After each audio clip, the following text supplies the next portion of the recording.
Hello, welcome back to the Adult Education Podcast. I am your host, Shannon Burrows.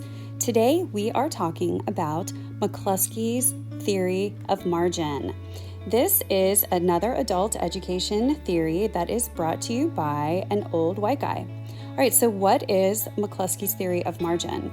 Essentially, it is the relationship between load and power, and that equals margin. So let me give you some definitions so you can better understand. The load of life is what I would consider the stressors and the normal life requirements on an individual. These things consist of your family life, your work, your socioeconomic status, and also, there are some internal factors as well, such as your intrinsic motivation, what your life goals are, etc.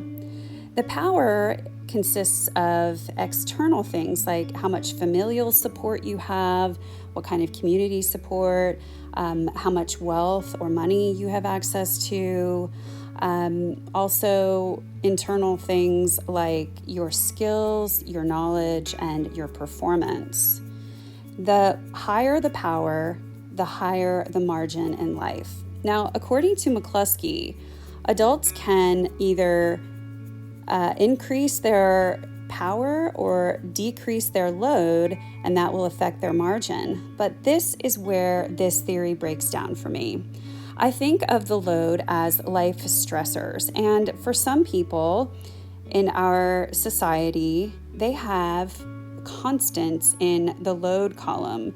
So, for example, if someone is neurodivergent or is disabled or a single mom or someone in a lower socioeconomic status or someone in a marginalized community, those are factors in the load column that are largely unchangeable.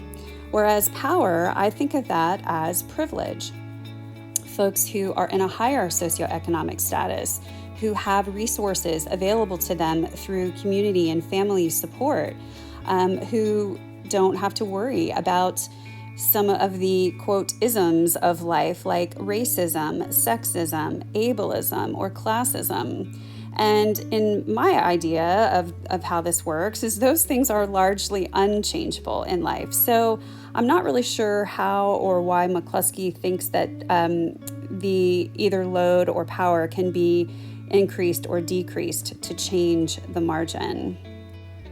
So I can apply this to my own life using those ideas that I had because I have a large amount of privilege. I am an able-bodied, middle-class, white woman, and as such, that affords me some inherent power in the power column. I also have a lot of family support and access to other resources. I'd love to hear your thoughts, so leave a comment in the comment section and join us again next week.